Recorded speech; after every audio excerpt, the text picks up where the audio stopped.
Salam bahagia Ibu dan Bapak guru hebat. Dalam penerapan disiplin positif restitusi, salah satu program yang dikembangkan adalah 5 posisi kontrol. 5 posisi kontrol dalam restitusi adalah proses perjalanan seorang pendidik agar dapat mengenali dirinya. Pada video kali ini, kita akan membahas tentang 5 posisi kontrol yang dikembangkan oleh Diane Gosson dan contoh penerapannya.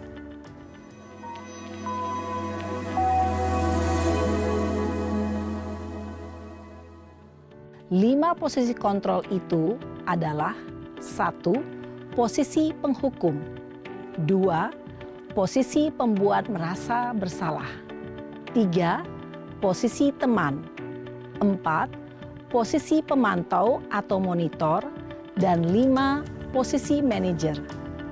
Untuk lebih memahami kelima posisi tersebut, mari kita saksikan kasus Naren yang terlambat hadir 20 menit di sekolah dan melihat bagaimana kelima posisi kontrol dalam menghadapi masalah tersebut.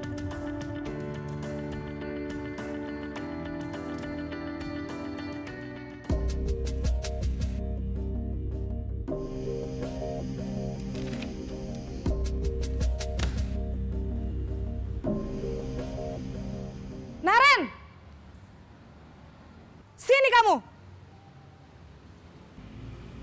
Selamat pagi, Bu. Selalu terlambat. Kamu deh, pasti terlambat. Maaf, Bu. Saya... Apa? Apa coba? Alasan kamu apa lagi? Kapan sih kamu tidak terlambat? Malas sekali ya kamu jadi anak. Saya... Dasar pemalas. Gak kapok-kapok sih kamu. Sudah berapa kali terlambat? Sana. Kamu keliling lapangan basket 2 kali. Kenapa saya harus keliling lapangan basket, Bu? Kenapa? Kamu mau lawan ibu? Berani-beraninya jawab. Sudah terlambat, masih berani jawab pula. Sekarang, keliling lapangan basket 5 kali sekalian. Biar kapok. Cepat. Pergi sana ke lapangan basket.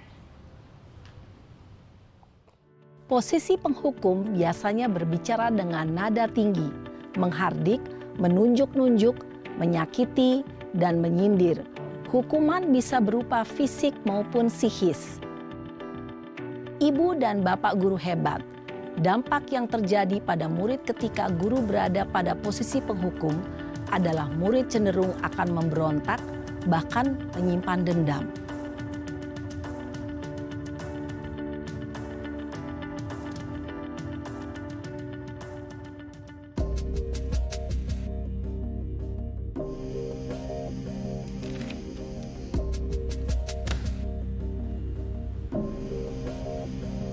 Naren!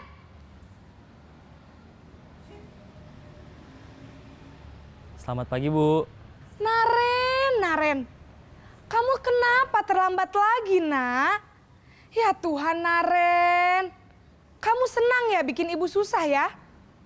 Kalau kamu terlambat lagi, nanti ibu yang ditegur Bapak Kepala Sekolah, nak. Disangka ibu tidak bisa membina kamu. Duh, gimana ini? Maaf, Bu. Duh, Gusti Naren. Kamu suka ya kalau ibu ditegur Bapak Kepala Sekolah? Terus, sekarang ibu harus tulis apa ini di buku absen? Ini kamu sudah sering terlambat loh. Ibu harus apa coba? Maaf, Bu. Maaf sekali. Ya sudah, lain kali jangan bikin ibu susah lagi ya, nak ya. Ibu tidak akan kuat lagi kalau kamu begini terus. Bisa jantungan kalau ibu ditegur Bapak Kepala Sekolah. Sana cepat ke kelas. Maaf ya, Bu. Maaf sekali. Posisi pembuat rasa bersalah berbicara dengan nada tenang, cenderung lembut. Namun kata-kata yang diutarakan membuat murid merasa menjadi orang yang gagal. Memandang buruk dirinya sendiri, merasa tidak berharga, dan tidak sanggup membahagiakan orang lain. Ketika guru mengambil posisi pembuat rasa bersalah, murid akan menganggap dirinya yang bersalah dan ia akan menyimpan emosi negatif tersebut di dalam dirinya.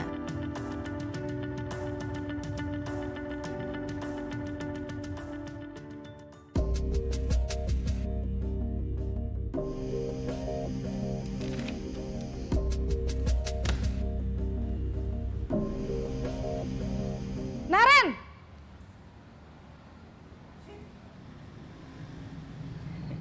Selamat pagi, Bu. Wah, sudah jam berapa ini, Nak? Terlambat lagi ya, sayang. Iya, Bu.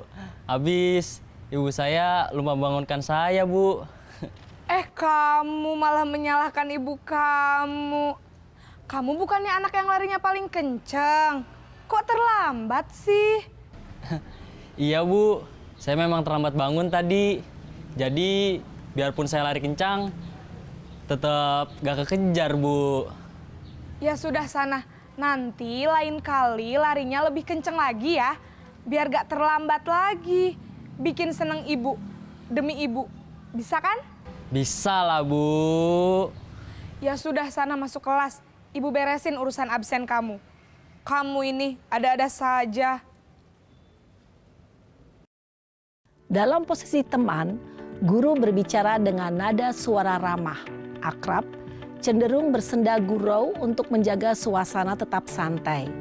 Murid akan merasa senang, aman, dan akrab dengan guru. Identitas yang tercipta adalah identitas sukses atau berhasil. Namun, perlu diingat, karena ini masih dorongan eksternal, maka ada faktor ketergantungan dari murid kepada orang tertentu. Di sini, guru absennya, sehingga di lain waktu, murid bisa berperilaku baik, namun hanya kepada orang-orang tertentu saja.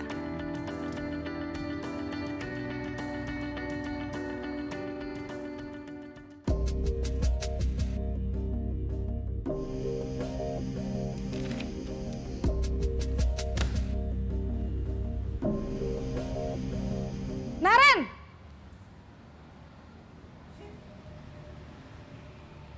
Selamat pagi, Bu. Naren, apa peraturan sekolah kita tentang jam berapa kita harus masuk sekolah, Nak? Kita harus di sekolah jam 7, Bu. Iya, betul. Sekarang sudah jam 7.20. Naren sudah tahu konsekuensinya jika terlambat hadir. Paham, Bu. Saya harus tinggal kelas pas jam istirahat selama 20 menit. Iya, benar. Konsekuensinya demikian. Jadi nanti jam 9.30 pas istirahat, kamu harus tinggal di kelas, kerjakan tugas tambahan untuk ketertinggalan kamu, ya? Baik, Bu. Posisi pemantau mengandalkan penghitungan atau data untuk mengontrol murid. Guru mengarahkan murid berdasarkan peraturan dan konsekuensi. Seorang pemantau menunjukkan bahasa tubuh dan ekspresi wajah yang datar dan cenderung formal.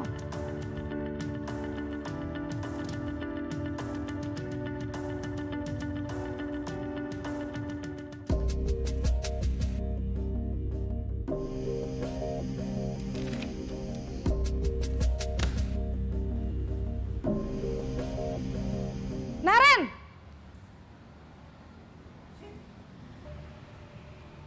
Selamat pagi, Bu. Selamat pagi, Naren. Maaf, Bu. Saya terlambat. Iya, sekolah masuknya jam 7, sekarang sudah jam 7.20. Jadi sekarang bagaimana ini, Naren? Maaf, Bu. Saya lupa setel alarm saya semalam. Baiklah, menurut kamu, keyakinan sekolah yang mana yang perlu kamu tingkatkan? Menghargai diri sendiri dan orang lain mungkin ya, Bu. Setuju. Jadi, apakah Naren meyakini prinsip saling menghormati tersebut? Iya, Bu. Saya meyakininya. Apakah Naren bersedia memperbaiki masalah keterlambatan ini? Bersedia, Bu. Bagaimana kamu akan perbaiki masalah keterlambatan ini? Saya akan coba untuk tidak lupa menyetel alarm saya, Bu. Baik, kalau Naren lupa menyetel alarm di rumah, ada orang yang kira-kira bisa bantu mengingatkan tidak? Ada, Bu. Kakak saya, Kak Ema. Ada lagi selain Kak Ema? Selain Kak Ema, ada ibu saya. Baik, Jadi yang mengingatkan Naren adalah Kak Emma dan ibu kamu ya?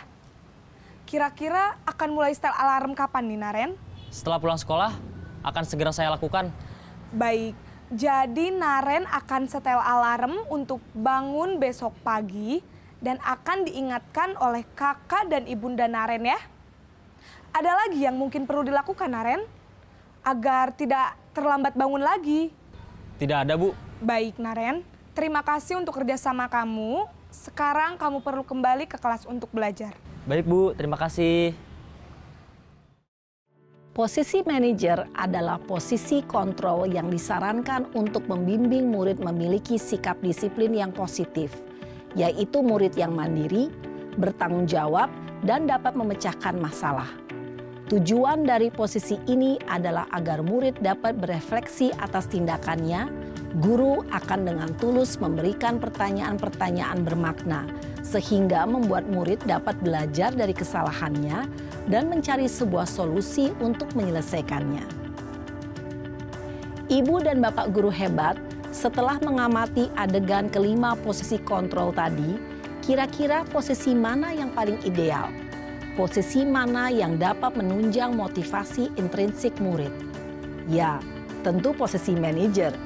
Posisi ini memang posisi ideal yang ingin dituju setiap pendidik. Pada posisi inilah, guru dapat menerapkan disiplin positif yang berpihak pada murid, yang memerdekakan murid. Perjalanan seorang pendidik tentunya tidak mudah untuk sampai pada posisi seorang manajer. Namun, tujuan kita pasti, yaitu menciptakan murid-murid yang mandiri, merdeka, dan bertanggung jawab. Semoga penggambaran 5 posisi kontrol yang telah diperlihatkan ini dapat menjadi ajang refleksi bagi kita semua, agar dapat terus mengasah dan menerapkan disiplin positif yang memerdekakan murid. Mari terus berlatih dan bersemangat. Selamat menerapkan. Salam dan bahagia, Ibu dan Bapak Guru hebat.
Ingatkah kamu dengan kesepakatan kelas yang telah kita sepakati bersama? Masih belum.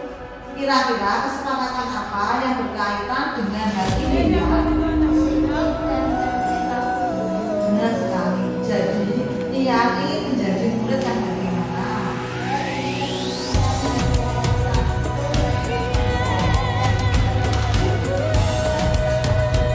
Baiklah ya, sekarang kita sudah bisa solusinya.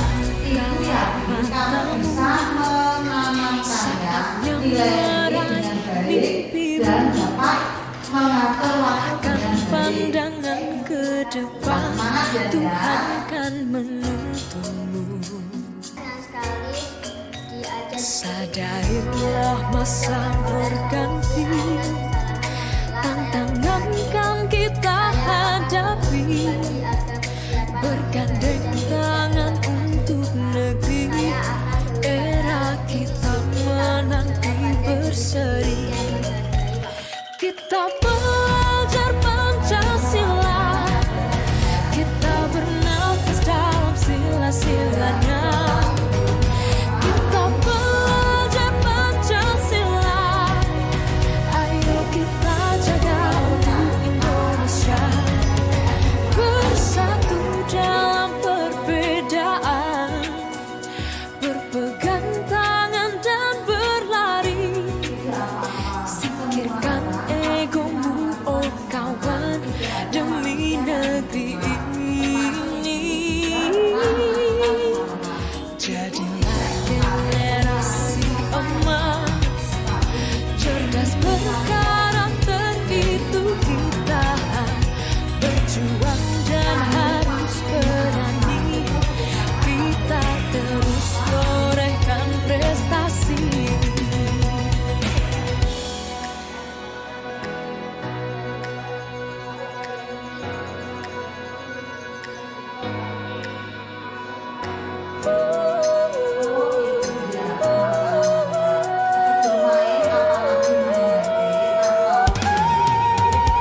Kita belajar Pancasila, kita bernafas dalam sila-silanya. Kita belajar Pancasila, ayo kita jaga untuk Indonesia. Kita belajar Pancasila, kita bernafas dalam sila-silanya. Kita belajar Pancasila, ayo kita jaga untuk Indonesia.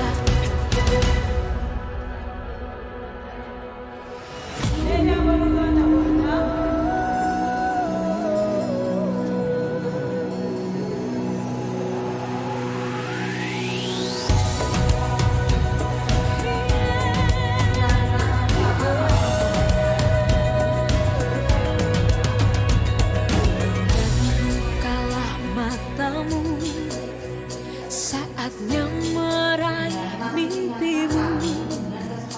Arahkan pandangan ke depan, Tuhan kan menuntunmu. Sadarilah masa berganti, tantangan kan kita hadapi, bergandeng tangan untuk negeri, era kita menanti berseri. Kita belajar Pancasila, kita bernafas dalam sila-silanya. Kita belajar Pancasila, ayo kita jaga untuk Indonesia. Bersatu dalam perbedaan, berpegang tangan dan berlari. Singkirkan egomu, oh kawan, demi negeri ini.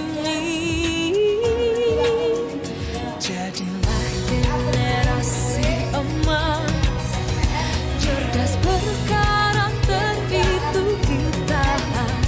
Berjuang